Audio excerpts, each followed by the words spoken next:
O centenário de Manuel Querino. O bom e o mau uso. Mário Maestre asterisco. Manuel Querino, um menino de sorte. Manuel Raimundo Querino nasceu na vila de Santo Amaro da Purificação, no Recôncavo Baiano, a uns 80 quilômetros de Salvador, em 28 de julho de 1851, meses após a abolição do tráfico transatlântico de africanos escravizados para o Brasil. Ao ser registrado, ao menos seu pai, carpinteiro, seria negro livre. Conrad, 1985. Portanto, o menino foi um quase privilegiado, ao nascer livre, em uma terra e em uma época de multidões de trabalhadores vergados pelo cativeiro. Porém, o destino brincou com a criança, levando-o à beira da quase perdição, para elevá-la, mais tarde, em idade madura, a uma posição referencial na cultura da Bahia e do Brasil. Em 1855, quando Manuel tinha apenas 4 anos, a grande epidemia de cólera que vergastou sobretudo o litoral e as grandes aglomerações do Império do Brasil, dizimou também, na vila de Santo Amaro, sobretudo a população escravizada e pobre, como sempre. Devido ao flagelo, como também era comum, órfãos pobres foram distribuídos entre famílias pudentes, como filhos de criação, forma de servidão disfarçada, que perdurou na pós-escravidão. Dalla Vecchia, 2001. O moleque Querino, órfão de pai e mãe, foi bafejado novamente pela fortuna, ao ser cuidado possivelmente por uma amiga da família. A seguir, teria sido levado para Salvador, onde Manuel Pinto de Souza Dantas, de 1831 a 1894, juiz dos órfãos e futuro chefe do gabinete liberal de 1884 a 5, celebrizado por um malogrado e restritivo projeto emancipacionista, o teria entregado aos cuidados de seu correligionário e amigo Manuel Correia Garcia, falecido em 1890. Bafejado pela sorte. O tutor de Querino, advogado, jornalista, professor, pedagogo e deputado, fora mandado estudar em Paris para fundar a Escola Normal da Bahia e organizar o ensino primário na província. Se Querino tivesse recebido como padrinho um explorador, possivelmente não teríamos hoje dele notícias. Teria desaparecido no anonimato que recaiu sobre a imensa maioria das multidões de negros livres pobres da época, lutando pela sobrevivência no contexto das maiores dificuldades. Manuel Garcia não se serviu apenas do trabalho do menino. Era um homem do século das luzes, vivendo sob as sombras pesadas de um país de escravos. Liberal, educador, espírita, emancipacionista, membro fundador do primeiro Instituto Histórico da Bahia, transformou o órfão em expressão de suas visões de mundo, sobretudo pedagógicas, facilitando-lhe o aprendizado da leitura e da escritura e do ofício de pintor, decorador, desenhista. Por um triz, seu afilhado não terminou com o diploma de arquiteto.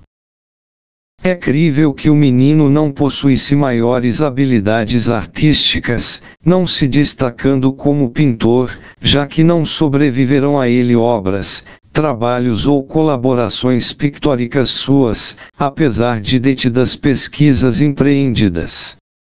Discute-se ainda sobre sua autoria de um seu retrato, exposto na Sociedade Protetora dos Desvalidos, sem data e assinatura, e algumas ilustrações de suas publicações. Gledley e Leal, 2014, 1 e sequence. Querino teria, ao contrário, se destacado na ensaística de viés técnico e humanístico. Deus é grande, o mato é maior. Em 1864, o Império entrou em guerra com as repúblicas do Uruguai e do Paraguai. Os cidadãos livres inebriaram-se de patriotismo e os voluntários abundaram como moscas no mel, esperançosos em recolher as prebendas prometidas aos defensores da pátria, em uma guerra que se anunciava breve. O ardor pátrio despencou quando o conflito mostrou-se longo e doloroso. Então, as autoridades policiais foram obrigadas a arrebanhar os combatentes, não raro no laço, os chamados voluntários de pau e corda. Por anos, ecoou através do Império do Brasil o grito Deus é grande, o mato é maior. Nessas épocas, foram reprimidos quilombos com quase apenas refratários e desertores. Maestre, 2002, Reis e Gomes, 1996. Em 1868, com 16 ou 17 anos, talvez fugindo da conscrição forçada, Querino viajou a Pernambuco e a seguir ao interior do Piauí, onde, após ser recrutado, foi enviado para a corte, para ser mandado para o abatedouro do Prata. Mais uma vez, a fortuna lhe sorriu. A partir de 28 de julho de 1869, ele permaneceu emboscado na corte, como escriturário do seu batalhão. Certamente não por saber ler e escrever ou por ser de estrutura franzina, como já proposto. Um praça de pré-alfabetizado era duplamente valorizado nas tropas imperiais e Querino, mesmo franzino, teria compleição física e saúde superior aos miseráveis caçados através do país como voluntários. É possível que o jovem tenha sido salvo devido à intervenção providencial de algum protetor, talvez Souza Dantas. Quando foi mobilizado, Caxias abandonará a direção dos combates e fora substituído, em 22 de março de 1869, pelo inepto Conde Deu, chegado aos liberais. Com o fim da guerra, em 1º de março de 1870, enquanto Solano Lopes e algumas centenas de seguidores eram massacrados em Cerro Corá, Querino foi promovido a cabo de esquadra. Em outubro, foi desmobilizado ao igual que milhares de outros praças. Tinha então 20 anos. Gledley Leal, 2014, Maestre, 2017. Quase arquiteto. Em 1871, ano da aprovação da dita Lei do Ventre Livre, que não libertou ninguém, de volta à terra natal, o jovem Manuel Querino retomou seus estudos, inscrevendo-se nos cursos de francês e de português, no Colégio 25 de Março, concluídos em 1874. Não se tratariam de cursinho noturno de línguas, como comprova seu domínio da narrativa no padrão culto da língua portuguesa. Naquele ano, inscreveu-se no Partido Liberal, dos seus protetores. Conrad, 1975. Após cursar o preparatório no citado colégio, ingressou no Liceu de Artes e Ofícios da Bahia, um misto de escola técnica e de faculdade, como empregado e aluno noturno. Para sustentar-se, trabalhava em obras da construção civil, realizando certamente murais, desenhos, pinturas geométricas e alegóricas etc. Sobre a pintura, o estuque, a escarola dos muros dos prédios de maior categoria, o que era de amplo uso naqueles tempos e nos que se seguiram. Seguiu seu mestre, o pintor espanhol Miguel Navarro y Canizares de 1834 a 1913, com quem estudara desenho, quando ele abandonou o liceu, para criar a Academia de Belas Artes, em 19 de novembro de 1877. Nesse Instituto Livre, o jovem baiano seguiu estudando, enquanto trabalhava como pintor-decorador-desenhista.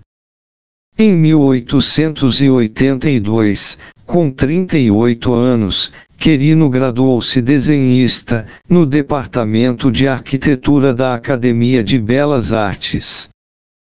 Por 3 anos, estudou arquitetura, sem diplomar-se, por falta de professores da academia. Segunda a vida política de Manuel Querino. Manuel Querino ensinou desenho no Colégio de Órfãos de São Joaquim e no Liceu de Artes e Ofícios, sendo trabalhos e obras suas agraciadas com medalhas, menções honrosas, etc. Participou de comissões e bancas de exame e de seleção.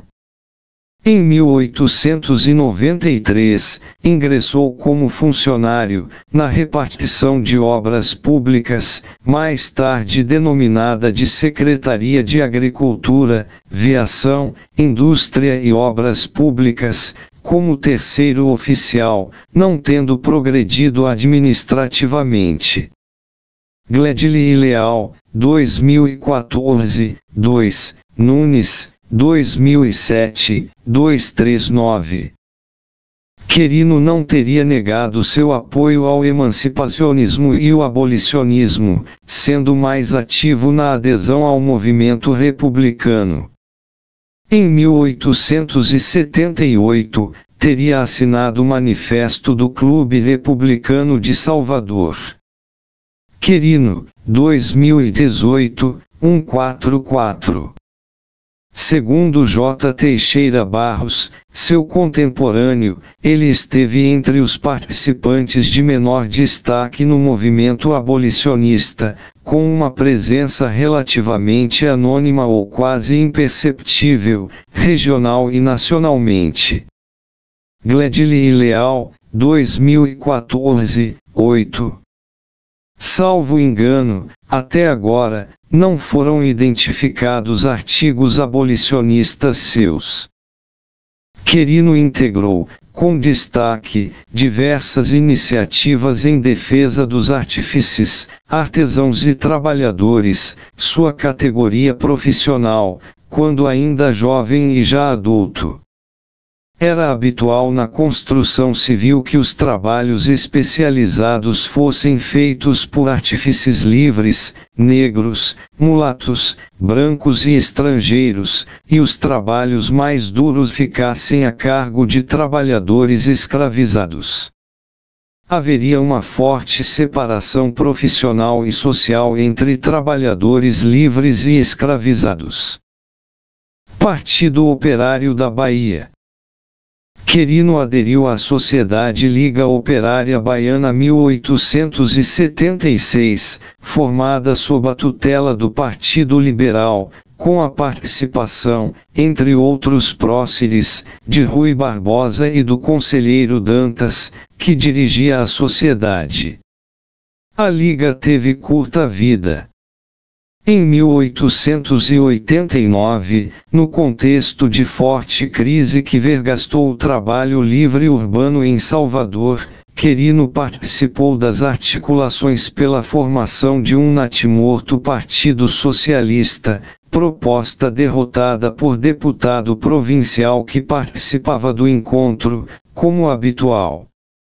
Leal, 2004, 114, 128, 137.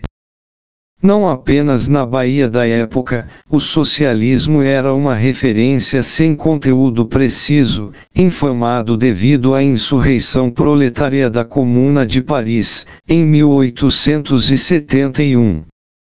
Lissagaray, 1995. A República substituiu o voto censitário, direito dos economicamente apaniguados, pelas exigências do eleitor candidato masculino ter 21 anos e ser alfabetizado. O que era pouco comum, mesmo entre as ditas elites da época. A reforma mantinha reduzido o colégio eleitoral, mesmo expandindo-o em relação ao império. Os partidos oligárquicos passaram a disputar o voto dos artistas e dos artesãos urbanos, que contavam com um bom número de alfabetizados e se esforçaram para lançar candidatos classistas representando suas reivindicações através dos canais da vida política institucional. Em 5 de junho de 1890, em Salvador, foi fundado o Partido Operário da Bahia, por 56 artistas e operários, categoria que abrange alfaiates, chapeleiros, sapateiros, ferreiros, funileiros, fundidores, douradores, maquinistas, tipógrafos, litógrafos, gravadores, impressores, encadernadores, ourives, pedreiros, carpinteiros, carapinas, marceneiros, marmoristas, pintores, desenhistas, armadores, chapeleiros, ferreiros, entre outros. Castellucci, 2010, 218.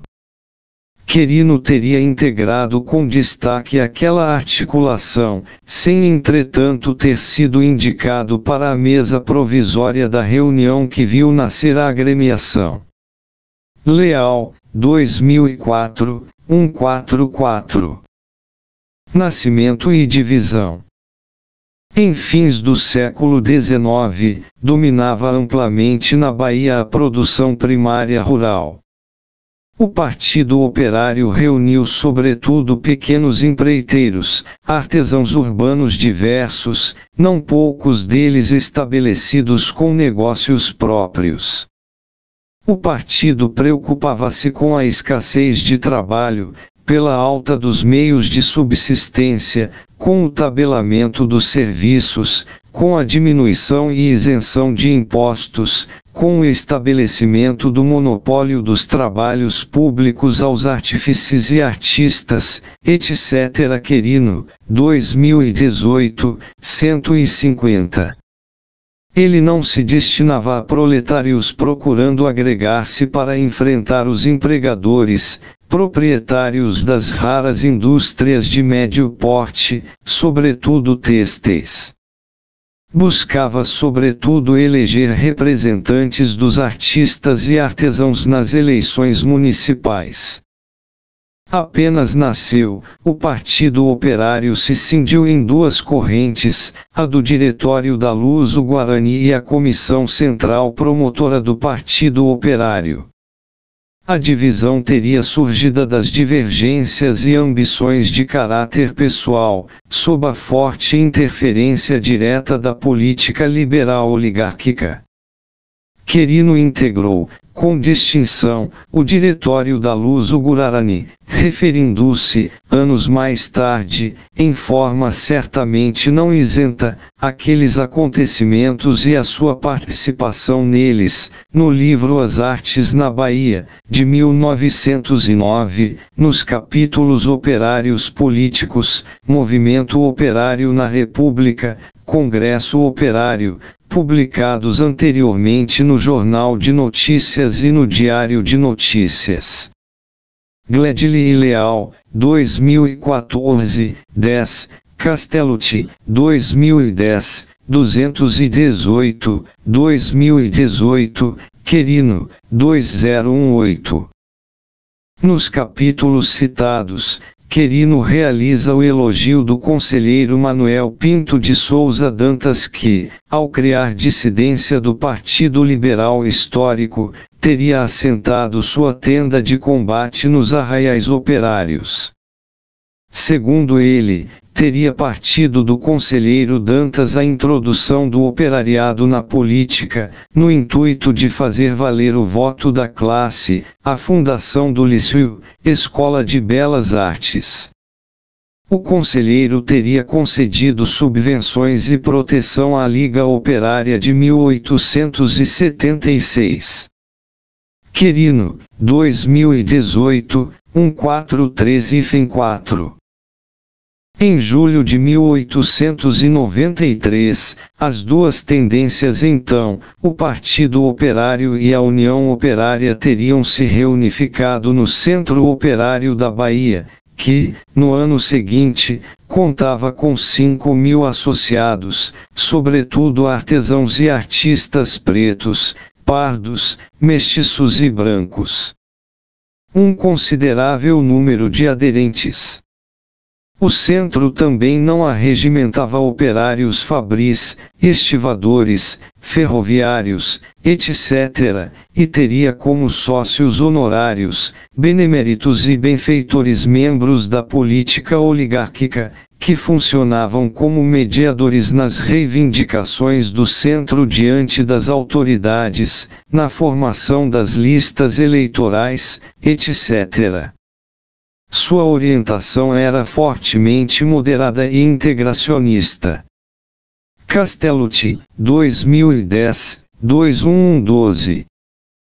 O movimento operário propriamente dito, classista, reivindicatório, grevista, revolucionário, voltado à organização do mundo do trabalho urbano diante do capital, surgiria em Salvador e na Bahia, como no resto das capitais do Brasil, nos anos seguintes, sob uma direção muito logo hegemonizada pelo anarquismo. Não apenas devido à fácil cooptação e controle eleitoral permitido pelo voto aberto, o anarquismo denunciava e boicotava as eleições na República Velha, de 1889 a 1930, e combatia duramente as direções operárias colaboracionistas. Alves, 1981, Oiticica, 1970. Vale tudo eleitoral. A divisão no momento da fundação do Partido Operário se manteria no seio da organização reunificada. Em geral, as candidaturas do grupo majoritário, na direção do centro, tendiam a dar-se nas listas do partido que controlava o governo e o aparelho do Estado.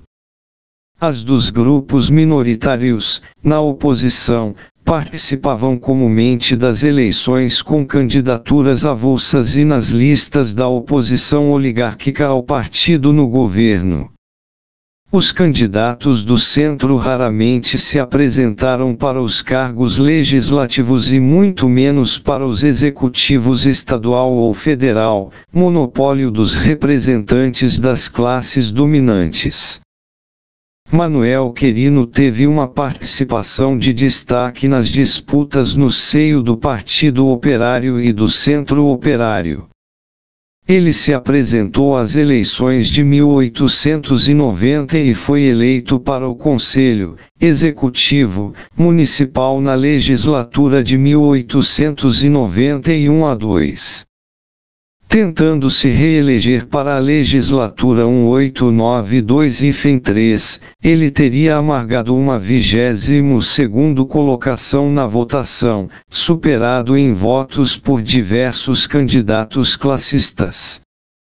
Francisco Luiz Azevedo, ferreiro mestiço, com oficina própria, elegeu-se ao Conselho Municipal, com 5.000 votos, com apoio oligárquico. Foi precisamente em 1993, no auge de sua atividade política, que Querino teria ingressado na função pública. Em 1896, o Centro Operário se mobilizou para as eleições, se comprometendo com uma postura mais ativa, proba, autônoma e independente e prometendo que seus representantes se ocupariam apenas com os legítimos interesses do povo.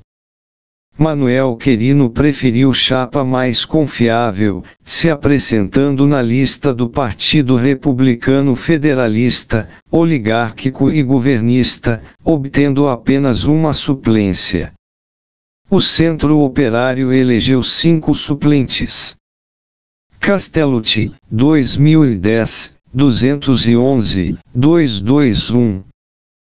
Ainda em 1896, devido a uma grave crise política oligárquica e renúncias no Conselho Municipal, foram empossados os suplentes do Centro Operário e Manuel Querino, suplente na lista do Partido Republicano Federalista.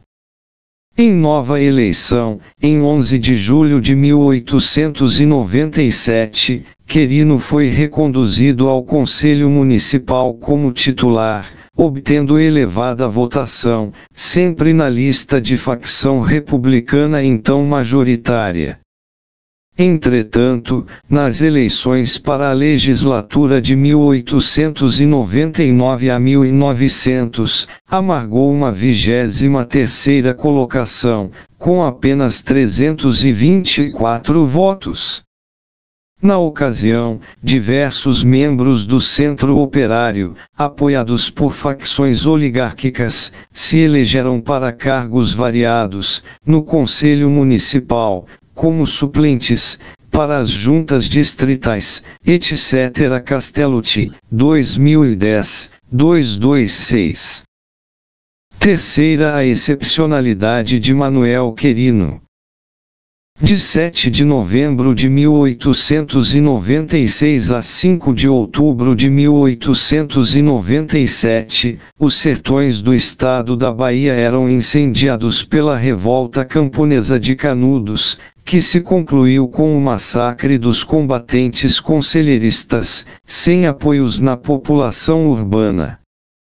Não sabemos se Querino e o Centro Operário se manifestaram sobre o massacre da população do sítio sertanejo de Belo Monte. Macedo e Maestre, 2011. Após a derrota eleitoral de 1899, Querino teria abandonado a política ativa, onde alcançara êxito relativo, dedicando-se à produção intelectual.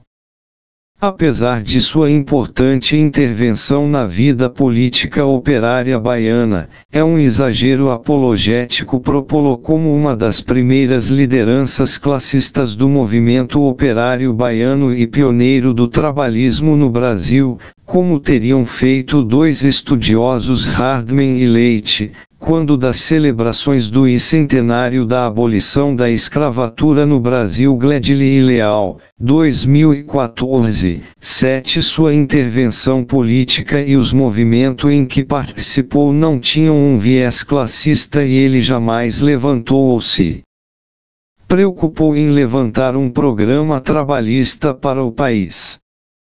O Centro Operário seguiu ativo, por longos anos. Querino tinha, então, 50 anos. Ele alcançaria igualmente bons resultados na sua nova empreitada intelectual, devido aos seus indiscutíveis dotes de escritor e de pensador e alguns apoios ainda não suficientemente revelados. Querino publicaria, em vida, diversos livros, vários deles reeditados em um limitado lapso de tempo, o que era excepcional na época, devido ao elevado custo das edições, ainda mais para um autor negro. Fora 2 manuais técnicos e trabalhos menores, em 1909, Querino publicou As Artes na Bahia, escorço de uma contribuição histórica, reunindo artigos seus sobre o tema, com segunda edição ampliada em 1913. Também em 1909, lançou Artistas Baianos, Indicações Biográficas, pela imprensa nacional, com uma reedição, em 1912.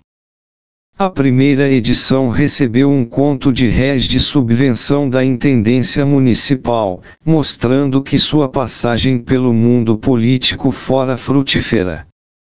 Em 1916, lançava A Bahia de Outrora, Vultos e Fatos Populares, também reeditado, em 1922. Em 1917, apareceu A Raça Africana e Seus Costumes na Bahia. Uma campanha editorial que não muitos autores baianos de sua época teriam alcançado a realizar.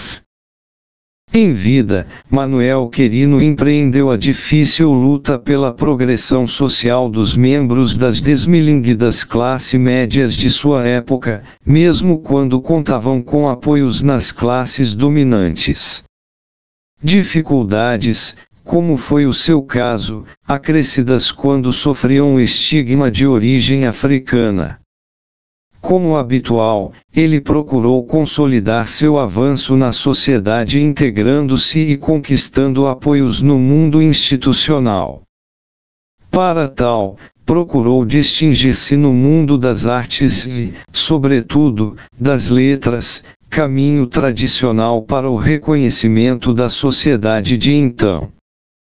O fez sem renegar suas raízes de classe e de raça, tendo como um dos seus temas centrais a contribuição africana e afrodescendente na construção do Brasil. Em escrito seu, destacou sob luzes positivas as associações a que pertencia e pertencerá, sua formação institucional e atividades profissionais. A lista é imensa: pintor, desenhista, arquiteto, sócio fundador do Instituto Geográfico e Histórico da Bahia, sócio correspondente do Instituto Histórico e Geográfico do Ceará, sócio correspondente da Sociedade Acadêmica de História Internacional de Paris, com a qual se correspondia certamente em francês, capitão da Guarda Nacional. Gledili e Leal, 2014, 4.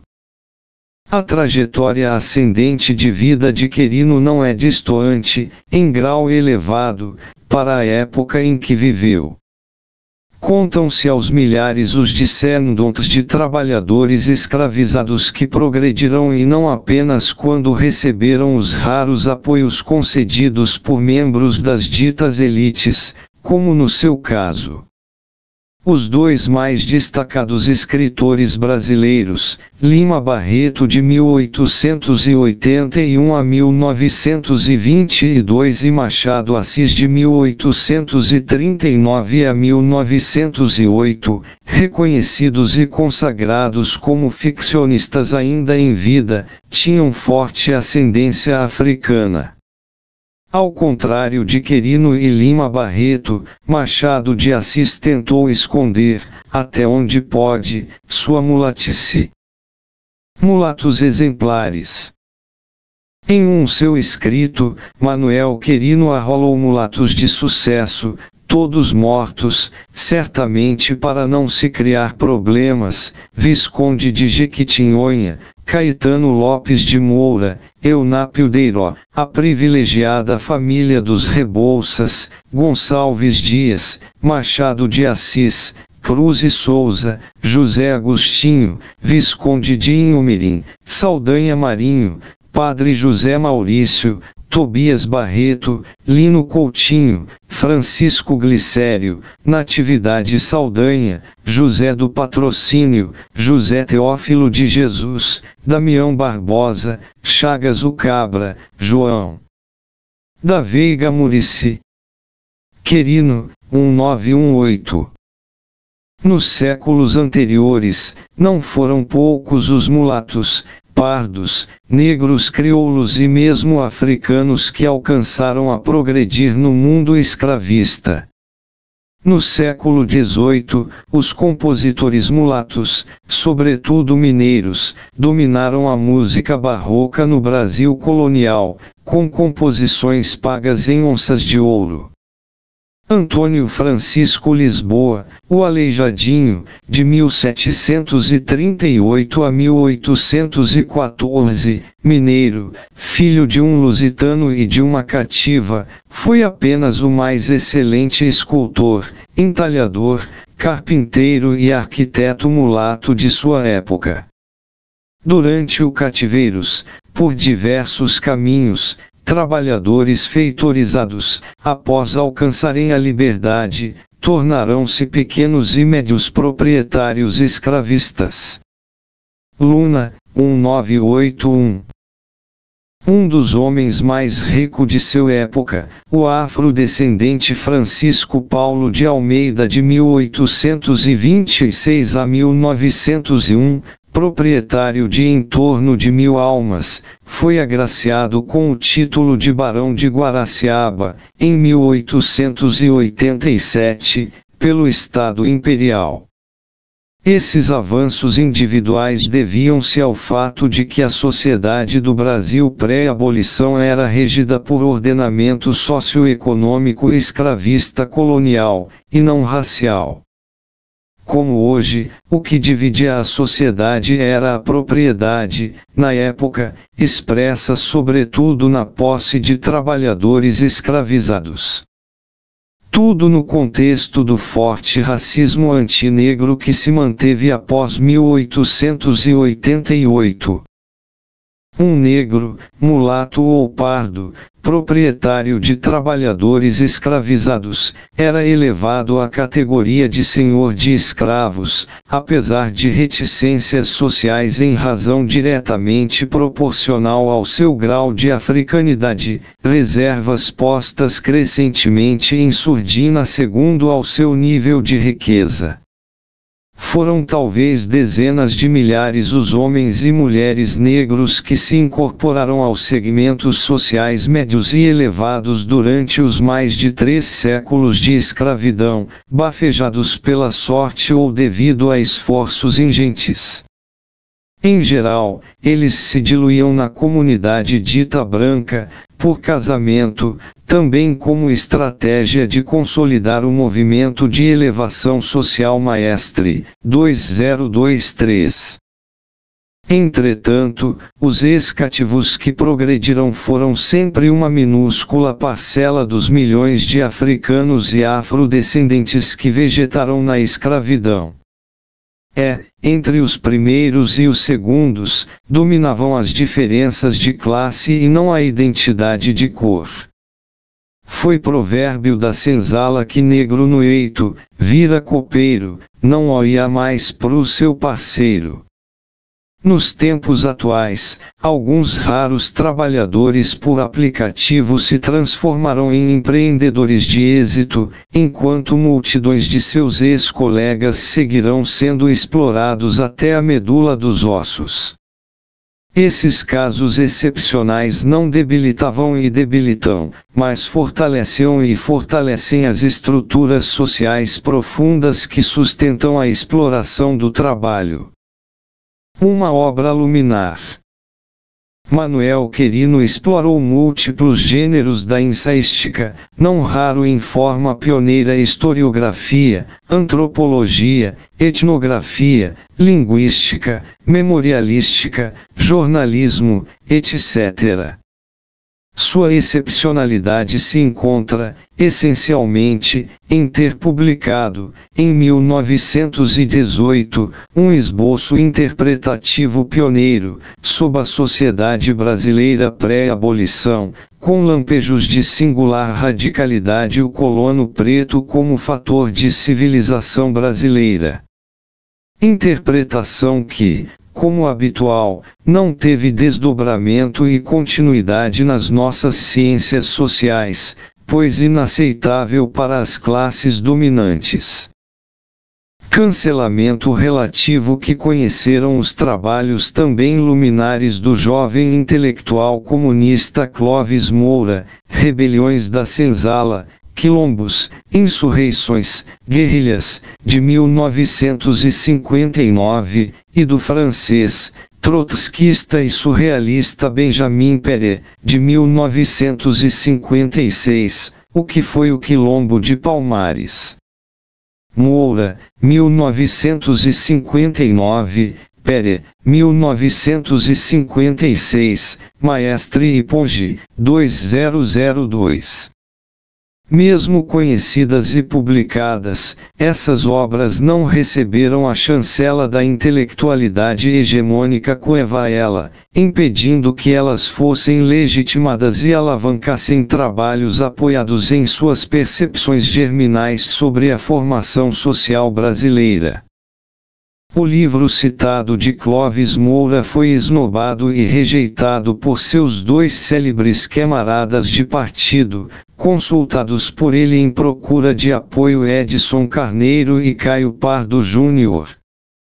Fatos aos quais nos referimos, em trabalho, com documentação fornecida pelo próprio Clóvis Moura, em livro publicado em homenagem a Clóvis Moura, de escassa circulação, e, mais tarde, em forma ampliada, em nosso livro Filho de Cã, Filhos do Cão, o trabalhador escravizado na historiografia brasileira, de Sávio, 2003, Maestre, 2022.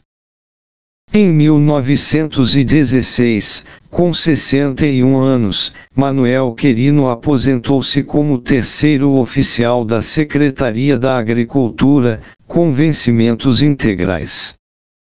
Morreu em Salvador, em Matatu Grande, em 14 de fevereiro de 1923, com 71 anos, no ano seguinte à fundação do Partido Comunista do Brasil secção da Terceira Internacional.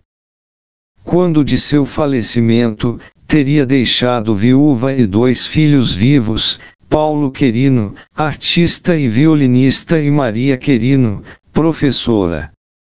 Em seu enterro estiveram presentes amigos e confrades, tendo sido o falecimento anunciado nos principais jornais do Brasil. A partir dos anos 1930, com o impulso dos estudos antropológicos e sociológicos sobre os negros no Brasil, passou-se a destacar sobretudo seus trabalhos pioneiros relacionados à história e os costumes afro-baianos e afro-brasileiros. Gledili e Leal, 2014, 3:17. Terceira Manuel Querino, a centralidade do mundo do trabalho. Entre os livros de sucesso de público de Manuel Querino destacam-se A Bahia de Outrora, de 1916, e A Arte Culinária na Bahia, póstumo, de 1928. Menor destaque teve seu breve ensaio, O Colono Preto como Fator de Civilização Brasileira, publicado, como livreto, em 1918, pela imprensa oficial do Estado da Bahia, e reeditado em 1955. Na capa da publicação de 1918, se lê, memória apresentada ao 6º Congresso Brasileiro de Geografia, reunido em Belo Horizonte, que teria ocorrido, porém, em 1919. Cardoso, 2011. Em 1980, o opúsculo foi publicado no número 13 na revista Afroásia.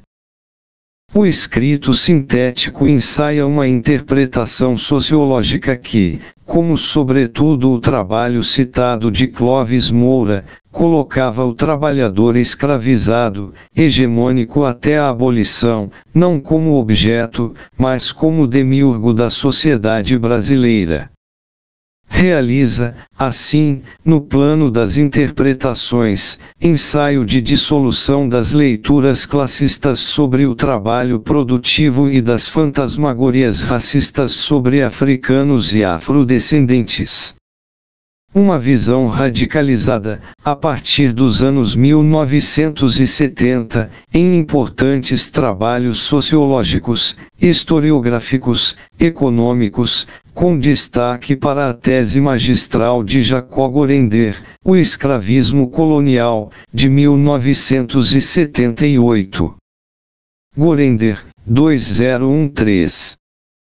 Como dificilmente podia deixar de ser, na articulação inicial de O Colono Negro, Querino apoiou-se no estágio de então do desenvolvimento das ciências sociais alienadas, em voga no Brasil e em boa parte do mundo. Na explicação das causas do processo civilizacional negro-africano e da gênese da escravidão, abraçou a visão difusionista do imperialismo triunfante, propondo que todo o avanço civilizatório, com destaque para o continente negro, provinha de um ponto de difusão cultural superior, no passado ou no presente. Negava-se, assim, o desenvolvimento endógeno na África Negra. Maestre, 2022a. O intelectual negro baiano propõe terem sido os missionários europeus os introdutores dos conhecimentos indispensáveis ao modo de viver do africano e que as colônias portuguesas teriam contribuído ao processo civilizador do continente.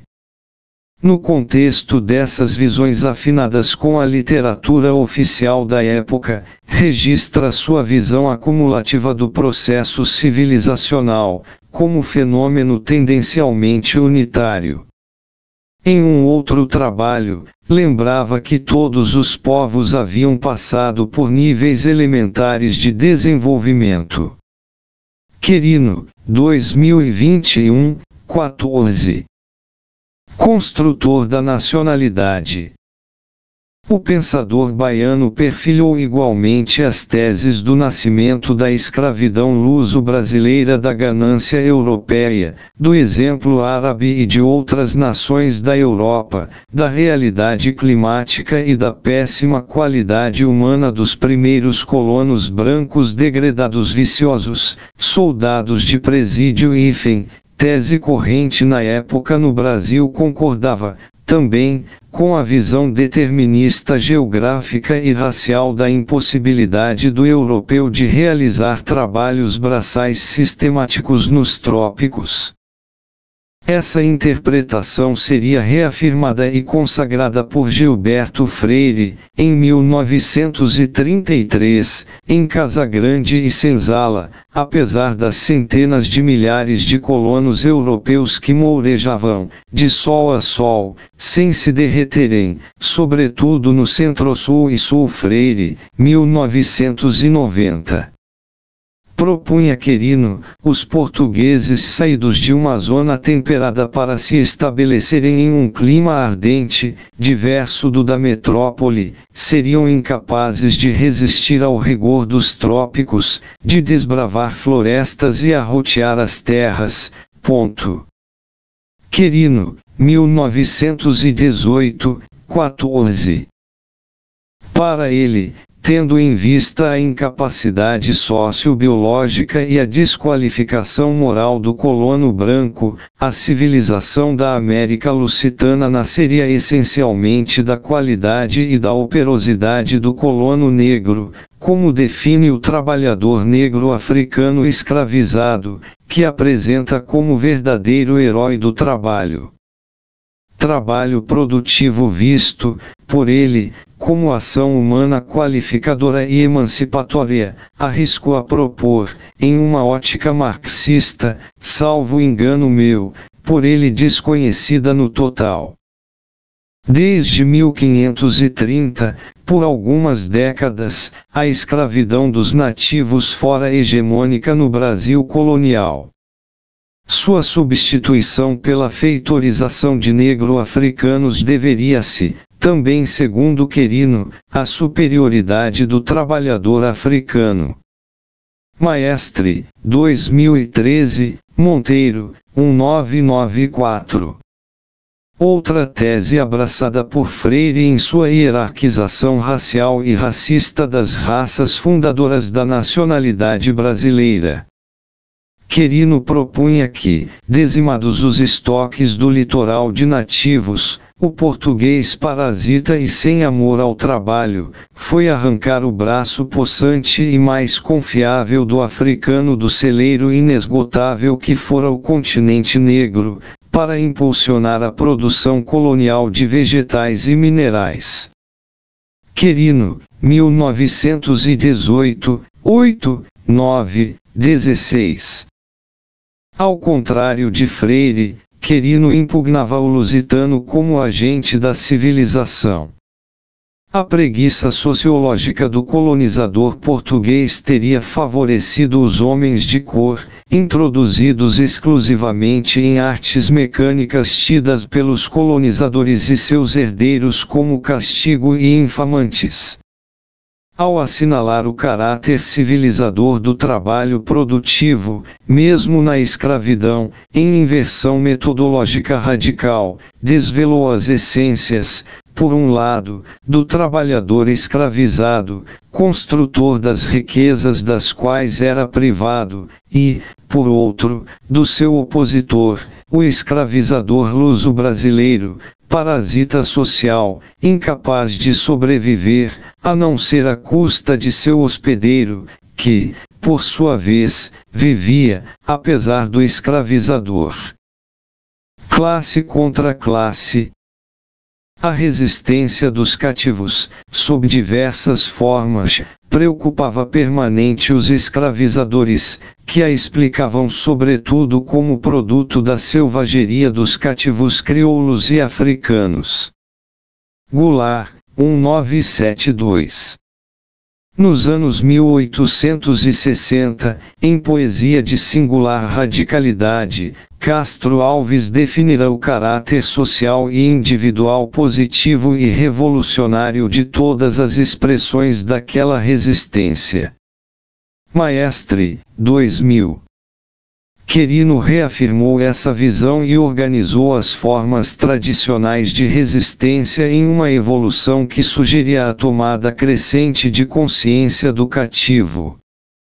Falou do suicídio como forma elementar de oposição à escravidão, superada quando os escravizados compreenderam que eram seus exploradores que deviam padecer morte violenta. Então, não vacilaram em pôr em prática os envenenamentos e as trucidações dos algozes, para recorrer, a seguir, à fuga e à resistência coletiva, em núcleos de trabalho quilombos onde não medravam vagabundos e malfeitores. Via o quilombo como uma recriação americana de prática africana, devido ao esforço produtivo do braço forte de escravizados gozando de liberdade conquistada e mantida ainda que por um fio.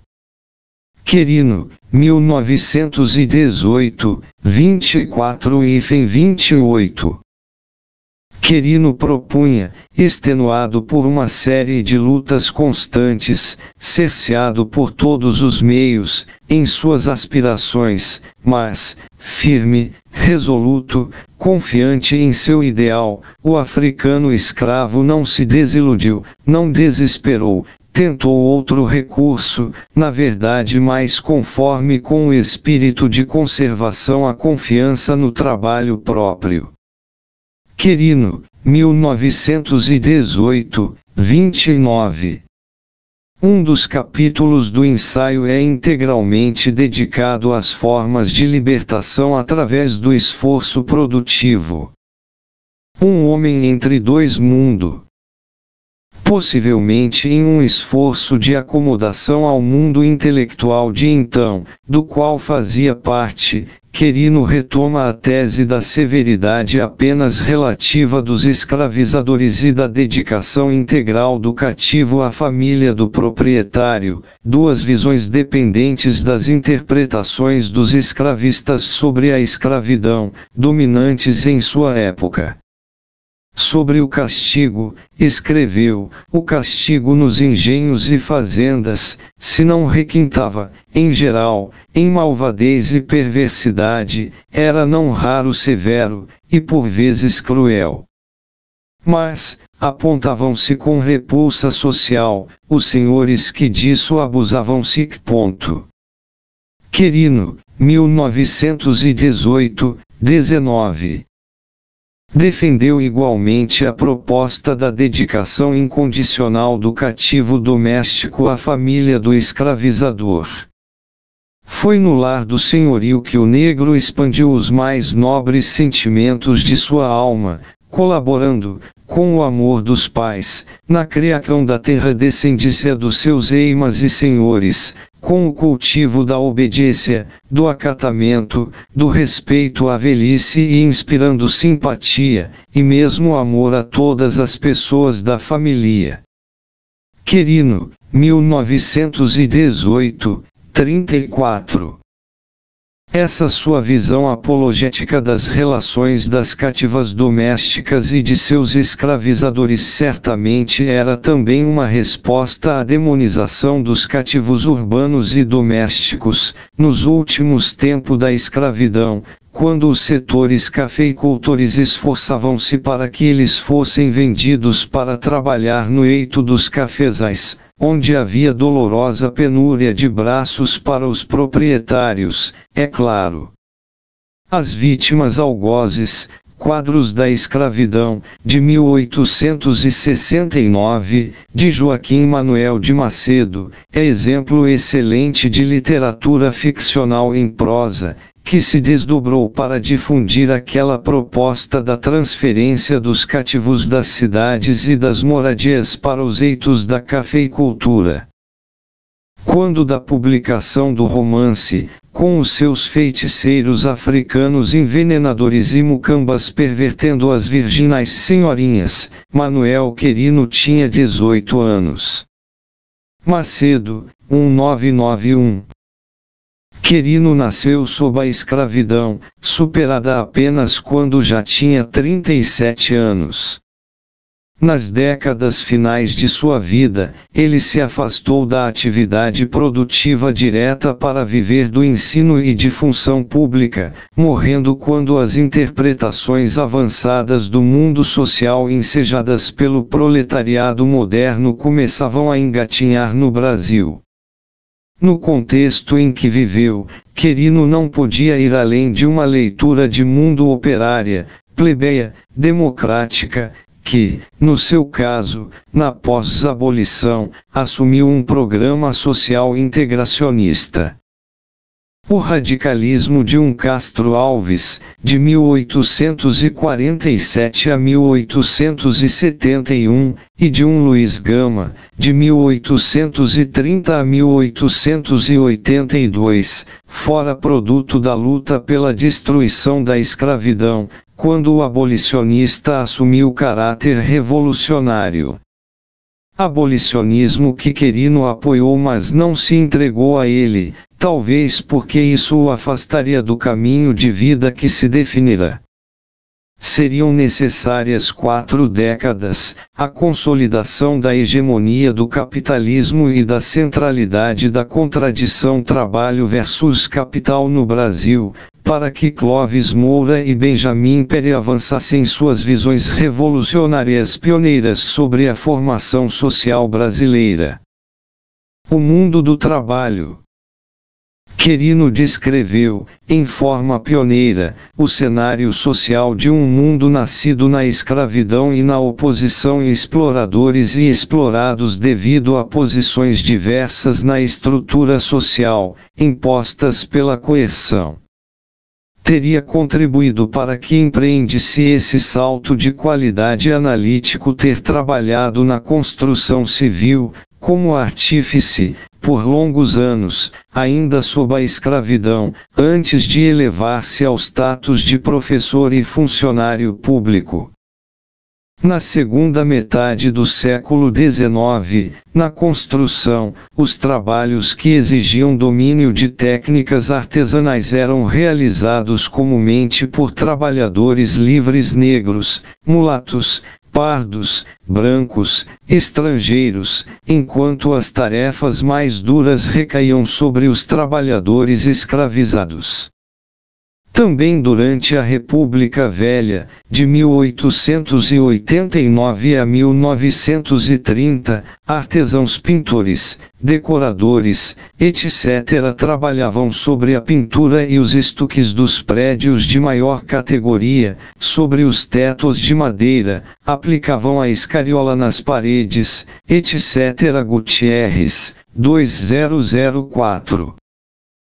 Querino debruçou-se sobre escravismo procurando resgatar a centralidade do africano e afrodescendente escravizados. Quando havia já 30 anos, o trabalhador escravizado extinguirá-se como categoria social e o operariado livre negro, seu descendente, vivia em difíceis condições, em uma sociedade e economia semicolonial dominantemente rural, sob os pesados legados herdados da escravidão.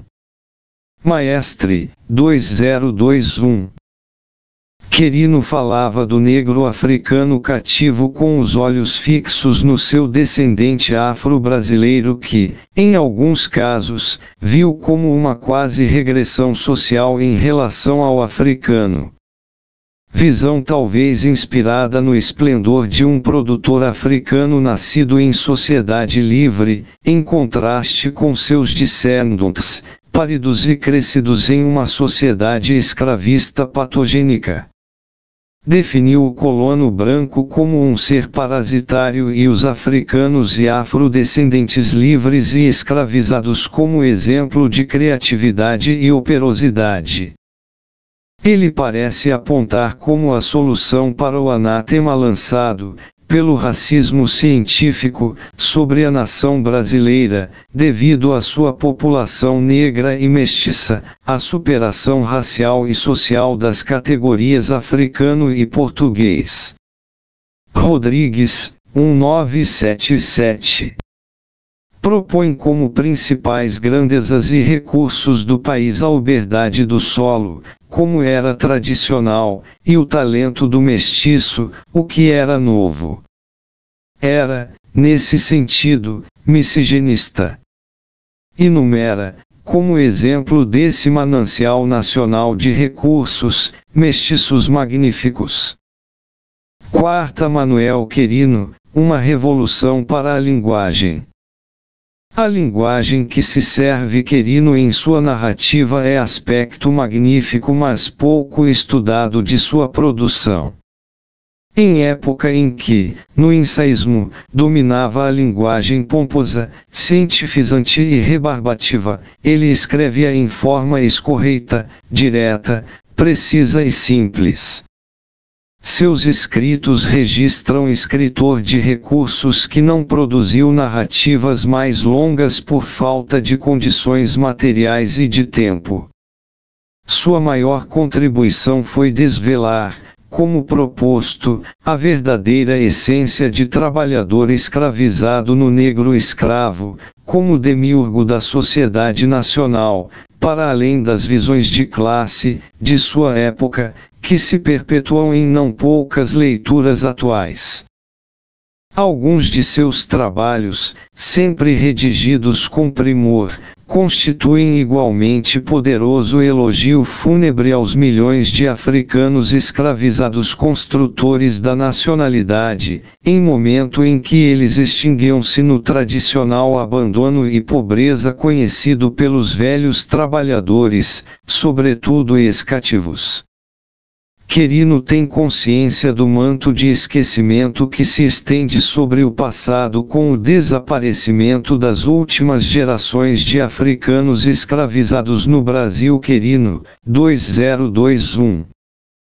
Sobretudo, mas não apenas, em O Colono Preto como fator de civilização brasileira, assumindo as vestes de linguista, Querino intuiu a impossibilidade de apresentar as novas realidades sociais profundas que revelará servindo-se de linguagem e categorias geradas no processo de exploração social que criticava.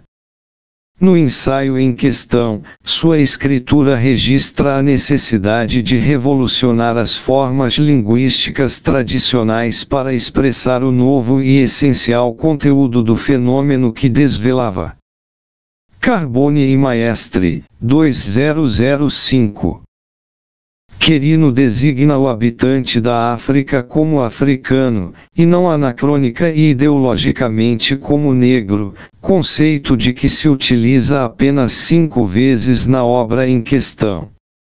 Intuía certamente que a forma negro obliterava o fato de que, na África, até a chegada dos europeus, não havia negros e pretos, mas africanos de diversas tradições culturais, divididos por múltiplas clivagens nacionais, étnicas, generacionais, sexuais, econômicas, sociais. As populações africanas tornarão-se negras apenas em relação aos vorazes europeus que aportaram nas costas do continente. Até décadas antes de redigir o Colono Preto, o termo africano funcionara como sinônimos de escravo, categoria que ele usa 14 vezes, se servindo menos frequentemente de africano escravo e africano escravizado. Querino utiliza apenas 5 vezes a categoria escravo, em forma isolada, para referir-se aos africanos ou afrodescendentes feitorizados. Em geral, para substituir o termo escravo, serve-se da categoria colono negro ou colono preto 4 e ainda herói do trabalho 3. Usa também os termos negro ou preto 6. Serve-se do termo escravo para designar sobretudo o trabalhador escravizado na Grécia e em Roma. Linguagem escravizada. A categoria colono preto é a sugestão pertinente para definir a qualidade do trabalho dos produtores diretos africanos e afrodescendentes feitorizados. Entretanto, ela confunde o trabalhador escravizado africano e afronacional com o camponês negro livre, de antes e de após 1888, diluindo as formas de exploração distintas que conheciam. A categoria colono branco, usada uma vez, não se refere à produção, mas ao ato de colonizar. Por isso, o colono branco vinha de Portugal, para o Brasil com o espírito atormentado pela ganância. E as duas categorias não registram a oposição de classe entre ambos, entre o escravizador e o escravizado. Querino supera esta contradição ao se servir comumente do particípio passado para descrever o homem e a mulher submetidos à escravidão africano escravizado 3 ou, sobretudo, escravizado 7. Essa forma verbal sugere um agente oculto, o escravizador, que escraviza alguém, o escravizado, que conhecerá a liberdade ou era, por natureza, um ser livre. Essa forma começa a ser utilizada nos dias de hoje pelas ciências sociais. Manuel Querino intuiria que a utilização da categoria negro escravo e preto enfatizava a cor negra e preta da pele dos trabalhadores africanos e afrodescendentes feitorizados, ideológica e socialmente desvalorizada, em relação a uma cor branca, prestigiada. Assim, o citado uso do particípio passado, puro, ou seja, escravizado, dilui a pretensa natureza servil sugerida pela substantização ou adjetivação, como ocorre, parcialmente, nas formas de origem aristotélicas negro escravo e africano escravo e, plenamente, na palavra escravo. Carbone e Maestre, 2005. O esforço de Manuel Querino de superar a linguagem herdada da escravidão opunha-se à ocultação ou velamento das contradições sociais permitidas pelas formas nominais e flexões vocabulares, questão que apenas hoje desperta o interesse que merece. Nesse sentido, escravizador é a denominação que explicita em forma mais perfeita a essência do explorador de trabalhador escravizado. Como os designativos escravo e escravizado, também as formas escravocrata e escravista possuem insinuações semânticas que encobrem o ato de exploração. Através do sufixo ista, o nominativo escravista descreve um ser favorável à escravidão, como instituição, e não um agente ativo de consecução daquela ordem, através da submissão e exploração violenta do trabalhador escravizado em seu proveito. As substituições de negro, preto, escravo por trabalhador escravizado, por um lado, de amo, senhor de escravos, escravista, etc., por escravizador, por outro, restabelecem a conexão histórica, no contexto de suas determinações singulares, entre os explorados e exploradores de ontem e de hoje. Recompõe o fio de Ariadne que une, na diversidade, todas as formas de trabalho e de sua exploração. V. Manuel Querino, O Bom e o Mau Uso. Nos últimos anos, Manuel Querino tem despertado um maior interesse nos meios acadêmicos e intelectuais, devido ao valor de sua produção, atenção anteriormente semi-monopolizada pelos estudiosos baianos, envaidecidos por mais esse valioso intelectual produzido pela terra natal. O que está permitindo um mais fácil acesso a seus escritos e um melhor conhecimento de sua vida. Apesar de novos e valiosos estudos, como a tese de doutoramento da historiadora Maria das Graças de Andrade Leal, não temos ainda uma biografia exaustiva desse destacado pensador. Falta-nos uma coleta e publicação meticulosa e exaustiva de seus artigos escritos em jornais e revistas. Apesar de alguns trabalhos valiosos, salvo engano, falta-nos informações mais precisas de sua vida quando artesão na construção civil e de seus anos de política militante. Esse maior conhecimento nos permitirá também uma melhor compreensão do salto de qualidade analítico realizado em O Colono Negro, de 1918, e da sua inserção na tênue e pouco conhecida linha de interpretação crítica da ordem escravista lusitana, luso-brasileiro e brasileira desde o século XVI. Visões críticas da escravidão cuidadosamente silenciadas, reprimidas, canceladas pelas classes sociais dominantes. Manuel Querino se inscreve certamente na linha dos intelectuais lusitanos, luso-brasileiros e brasileiros que expressaram, direta ou obliquamente, no mundo das representações, os trabalhadores escravizados em oposição à ordem escravista que os aplastava. Entre eles, destacam-se certamente o cristão velho e gramático Fernão de Oliveira, de 1507 a 1581, em forma mais oblíqua, o cristão novo de judeu Antônio Nunes Ribeiro Sanches, de 1699 a 1783, o paradoxal charqueador escravista luso-rio-grandense Antônio José Gonçalves Chaves, c. de 1781 a 1837, o poeta Castro Alves, de 1847 a 1871. Maestre, 2022. Os milhões de querinos perdidos. No contexto desse primeiro centenário da morte de Manuel Querino, se tem avançado uma leitura pragmática, utilitária e oportunista, que se serve da vida do magnífico intelectual baiano, com objetivos político-ideológicos redutores.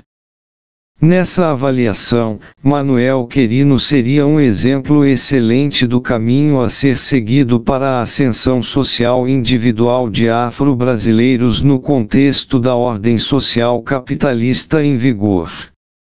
Ele seria uma espécie de patrono do tão badalado empreendedorismo negro, propalado diuturnamente pela grande mídia e outros aparatos e instituições do grande capital. Nesse corta e cola oportunista da história, para uso aleatório no presente, não são poucos os que apontam o intelectual negro baiano como um exemplo incontornável dos resultados magníficos das ações de discriminação positiva, em geral, e das políticas de cotas universitárias, em especial. Querino teria podido superar o provável miserável destino de criança negra pobre no mundo escravista, apenas devido à proteção individual com a qual pode contar, menino, adolescente e adulto, por parte de destacados membros da classe dominantes. Há um fundo de verdade nessa proposta. Se não fosse esses apoios, possivelmente o menino Manuel teria desaparecido no redemoinho do anonimato que sugou milhões de outros querinos abandonados às suas sortes na escravidão e na pós-abolição. Foram as oportunidades excepcionais que permitiram progredir no seu esforço de ascensão social, apesar dos enormes escolhos com que se defrontou, em uma sociedade escravista e pós-escravista prenhe de barreiras sociais e preconceitos raciais. Assim, pode obter não poucas vitórias individuais e contribuições sociais. Essas leituras obliteram realidade incontornável. Querino nasceu no seio da comunidade de negros livres e foi impulsionado pelos mais que raros apoios concedidos a ela. O que lhe permitiu desenvolver sua inteligência e determinação, para progredir, primeiro, como artista artesão, em sociedade escravista, e, mais tarde, como professor, político, escritor e funcionário público, na pós-escravidão. Integrou-se, assim, com relativo sucesso, aos frágeis segmentos médios do fim do Império e de República Velha. Livres e escravizados.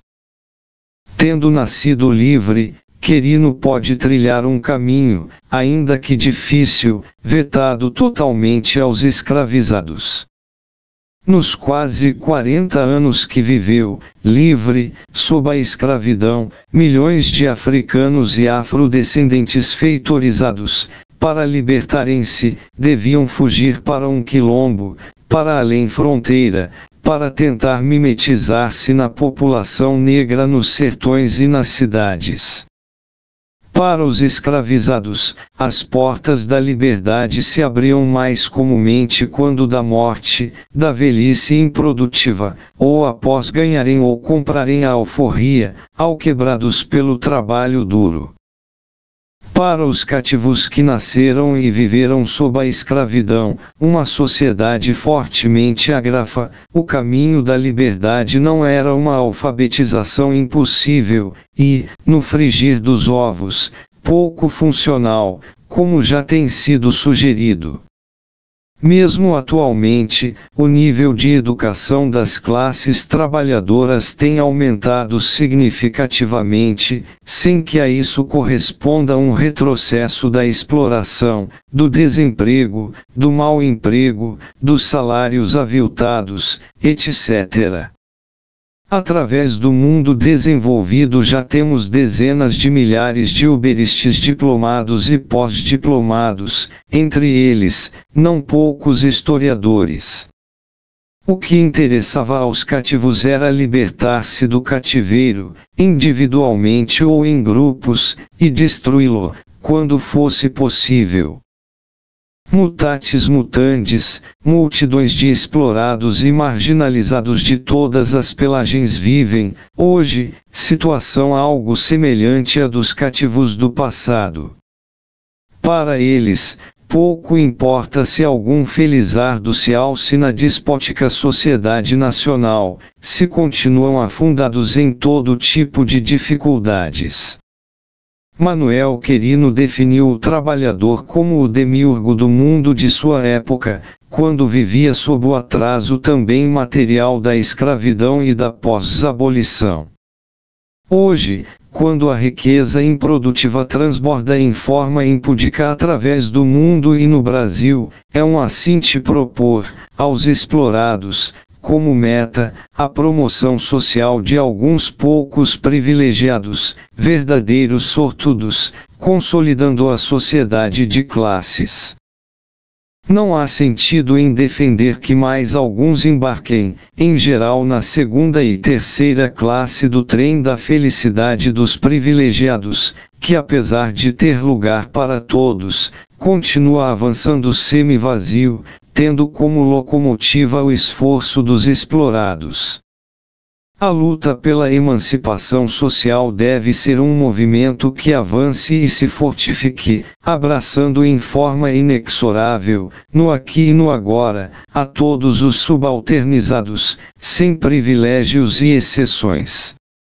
No Brasil, são bem mais de 10 milhões os jovens entre 15 e 29 anos que não estudam e não trabalham.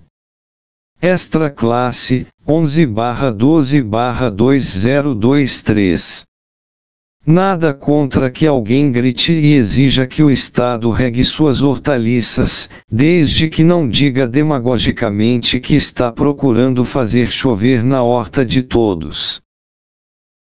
Este texto foi escrito com o apoio da linguista Florence Carbone. Mário Maestre, 76 anos, é historiador.